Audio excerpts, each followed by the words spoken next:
Summary of I Stand Here Ironing by Tillie Olsen. I Stand Here Ironing is told from the first-person point of view by a narrator who thinks about her bond with her 19-year-old daughter, Emily. The story starts with an unidentified person, probably a teacher or counselor at Emily's school, asking the narrator to come and talk about Emily, who the person thinks needs help. This request makes the narrator think a lot about Emily's childhood and her own job as a mother. The storyteller is ironing at home the whole time she is telling the reader about her thoughts. The narrator starts by saying that thinking about Emily's life makes her feel overwhelmed, but she goes on to describe it in great detail anyway. She tells the reader that Emily was a beautiful baby that the narrator loved very much from the moment she was born. But Emily's father leaves the family soon after she is born, so the narrator has to get a job and put Emily in daycare. The family's financial situation gets worse over time, so the narrator sends Emily to live with the father's family for a while. When Emily comes back, she is thin, nervous, and often sick. These changes make the writer feel sad and guilty. Even though Emily hates it, the narrator sends Emily to nursery school during the day. Emily tries to avoid going to school, but the narrator points out that she never acts out in a rebellious way. She wonders what was the cost to Emily of acting well even though she was unhappy. The storyteller then talks about the rest of Emily's childhood, when she is serious, worried, and often sick. The storyteller remembers that Emily was especially afraid of clocks. At one point, Emily gets sick enough that the narrator and her new husband decide to send her to a nursing home for 8 months. There, Emily gets even sadder. Emily isn't close to her family or her friends when she gets back home, and she still worries a lot about school and how she looks.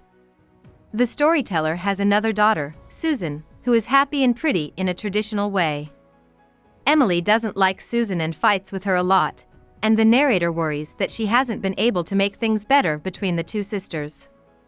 Later, Emily helps take care of 3 more younger brothers while the narrator is at work and running the house. Again, the narrator thinks that Emily's home responsibilities made her life hard, and she worries that she was too busy to show Emily how much she loved her. At the end of the story, the narrator talks about how Emily changed into a famous comic who does shows at her high school and other places.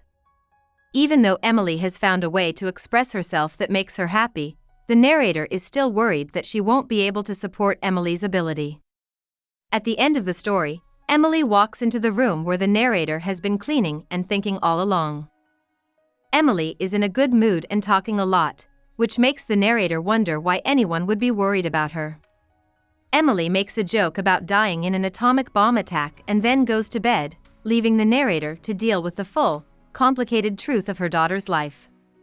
The narrator arrives with the conclusion that she will never total it all, but she expresses the hope that even if Emily does not live up to her full potential, she will still have a life that is more fulfilling and full of happiness than the one that her mother has lived.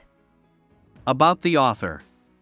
Tillie Olsen was born in Omaha, Nebraska, to Russian Jewish immigrants. She was one of 6 children. Olsen grew up in a poor area, and even though she loved to read, her formal schooling stopped when she was 16 and left high school. Olsen became deeply involved in communist activity when she joined the Young Communist League in 1930. Throughout her life, she was known for her broad support of women and the working class. Olsen wrote political poems and pieces when she was young, but her writing career slowed for many years because she had to work and raise her 4 girls. Olsen went back to writing in her 40s and got a lot of praise for it, especially for the 4 stories in Tell Me a Riddle, which were all published in the famous Best American Short Stories series. After this success, Olsen was given many awards and honors degrees. In 1970, she helped start the feminist press. Even though she only released a small number of books, by the time she died in 2007, Olsen was seen as a key figure in the development of feminist writing and activism. Hope we summarized it fully and you liked it. Please hit the like button and subscribe to our channel so that we are motivated to create more videos.